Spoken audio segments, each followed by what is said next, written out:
Taarifa zaidi. Mara baada ya rais wa nchi ya Afrika Kusini Cyril Ramaphosa kuingia kwenye mkopo wa dola milioni 925, na huku ikiweza kunukuliwa kutoka kwa rais wa nchi ya Burkina Faso El Capitano Ibrahim Traore kuweza kukataa pesa ambazo zilikuwa zimetolewa kama sehemu ya mkopo kutoka kwa nchi ya Marekani kutoka kwa rais Donald Trump. Ifahamike, Benki ya Dunia imeidhinisha mkopo wa dola milioni 925 za Kimarekani, takriban randi bilioni 17 kwa Afrika Kusini kusaidia mpango wa miaka 6 unaolenga kuboresha huduma muhimu za mjini kama maji, usafi wa mazingira, umeme na usimamizi wa taka katika miji mikubwa ya nchi hiyo. Juhudi hizi zinakusudia kuimarisha mamlaka za serikali za mitaa na kuhakikisha utoaji wa huduma za uhakika zaidi kwa mamilioni ya wakazi wa Afrika Kusini.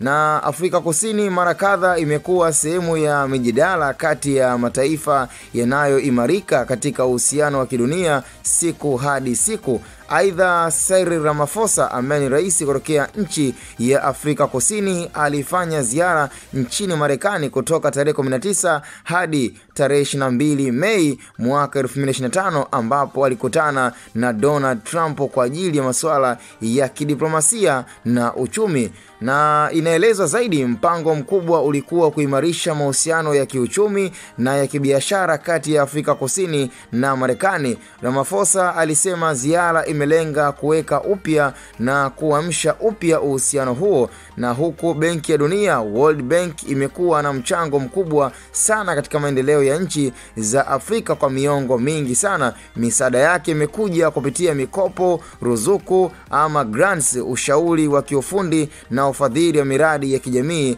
na kiuchumi, japokuwa imekuwa ikiendelea kukinzana na rais kutokea nchi ya Burkina Faso ambaye amekuwa akiamini katika nchi ya Burkina Faso ili mradi kuweza kutengeneza uchumi na kukuza pia yale ambayo imekuwa ni sehemu ya kutengeneza diplomasia nzuri na uchumi wa nchi ya Burkina Faso, ni kuhakikisha kwamba nchi yake inaondokana na swala zima la mikopo. Hivi sasa jitihada, juhudi na weledi kutoka kwa rais El Capitano Ibrahim Traore ni kuhakikisha kwamba nchi yake inajitegemea na kujimudu katika masuala yote ya kimsingi kutoka kwa wananchi wake. Hivi imekuwa ni wazi hata pesa ambayo ilikuwa imetolewa kama mkopo wa zaidi ya dola milioni 900 kwenda katika nchi mbalimbali hapa barani Afrika kwa upande wa maamuzi na alichokiamua, na msisitizo kutoka kwa El Capitano Ibrahim Traore ni kwamba hahitaji pesa kutoka nchi yoyote kama sehemu ya msaada wa kuendesha nchi yake husika